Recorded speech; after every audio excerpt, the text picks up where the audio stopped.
Hey YouTube, Phil Cole with A&P Urban Homestead. Before we get started though, we do live in a city, so if y'all hear a car go by,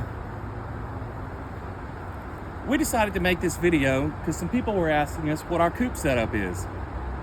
Well, you've already seen our brooder where we're brooding our chicks. We're just gonna work our way around. Right here, this was a rabbit hutch that I got off of Amazon that we connected to this existing coop that we had. That way there would be more run space. We have an opening to where the birds can go in and out, but there's a gate there, and this is the coop that we use primarily to quarantine our new birds. This run was also purchased on Amazon. Instead of digging down to bury chicken wire, we laid it flat, and we went out about 18 inches from the edge here, took dirt and this grass seed and put that over it so it's buried underneath there. Predators like to dig next to the fence to try to get in. So they'll go down, they'll hit that chicken wire, and they'll give up. They're not gonna burrow from here all the way there. Right here is our original coop.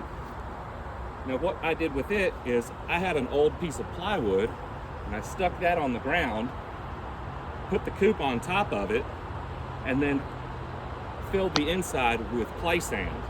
The birds loved it, and I didn't have to worry about any critters digging their way inside.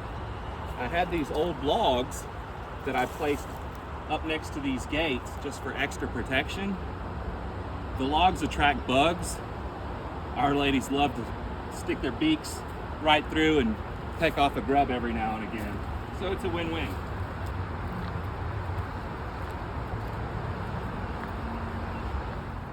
This was a coop that we got for free, and what we did was I took all the hardware cloth off, put this flooring in here, raised it up, put these paver stones down, and added this roof, and we've converted it into our storage coop. This is where we keep our feed, our barn lime, our barn pellets, our scoops, diatomaceous earth, red pepper flakes. And we don't have to worry about things getting wet because the overhang is enough to where the area underneath will stay dry. Before we go inside the coop, I want to point out there was a considerable gap between the edges of the door and the edges of the frame.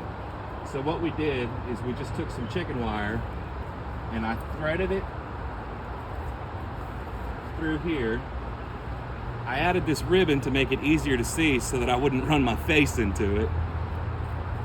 And as a result, the run only opens in, which is great because when our ladies run up to the front door, it forces them to step back instead of trying to dart out next to our ankles. Inside the coop here, we have our primary feeder. We have some logs for enrichment.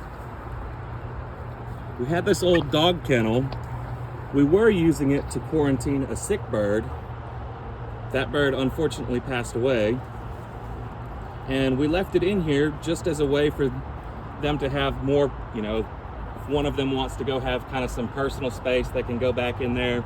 They like to roost up on the top. It's just, we have our waterers hanging here.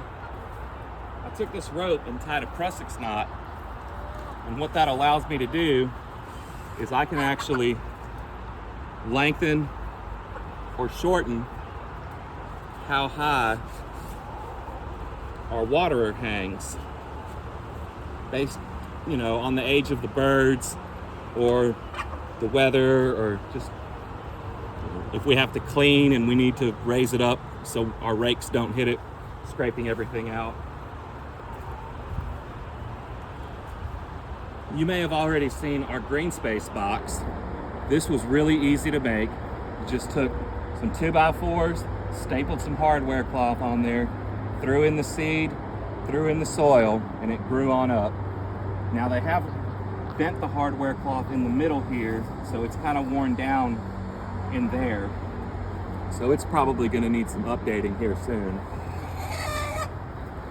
That's Chief Dingus, our rooster. He is an I am Samani. He's a low pet quality because you can see he has the leakage in his wings. But personally, I think that makes him look just even more handsome. He has survived the culling of 7 other roosters. Over here in this corner, we have a small Wi-Fi camera. It's fun for us to be able to check on the birds while we're at work or just out of town. But it also has a motion signal on there so that if a predator did get in here at night, we'd get a notification on our phone. We could hopefully get out here before too much damage happens. Thankfully, that hasn't happened for us yet, and hopefully it never does. This is the other side of the brooder coop. We found this automatic door at an Amazon buyback store. We got it for $8, and it still works. We have it unplugged right now so that the chicks won't go out, but when it is plugged in, it's got a little sensor on there, and when the sun comes up, it'll automatically raise, and when the sun goes down, it'll automatically lower. This is a simple roosting bar ladder that I made out of some old mop handles. I just took a very small drill bit, drilled holes, took a piece of wire, ran it through, tied it on the back there, just twist it around. Our girls love it. Lastly, we do have this little light bulb here. It's connected to a small solar panel and it has a battery in it. The solar panel's on the top of our run. We have it out here, so if we come out here at night, we'll have some light where we can see. We don't have to worry about batteries running out because it's constantly recharging. And this brings us to my personal favorite part of the coop. We took these chairs and this table, and my wife and I like to sit here after we've gone and changed the bedding, cleaned the coop, filled the feeders, filled the waterers, done whatever chores we need to. We like to sit down and just enjoy the view of our girls being girls.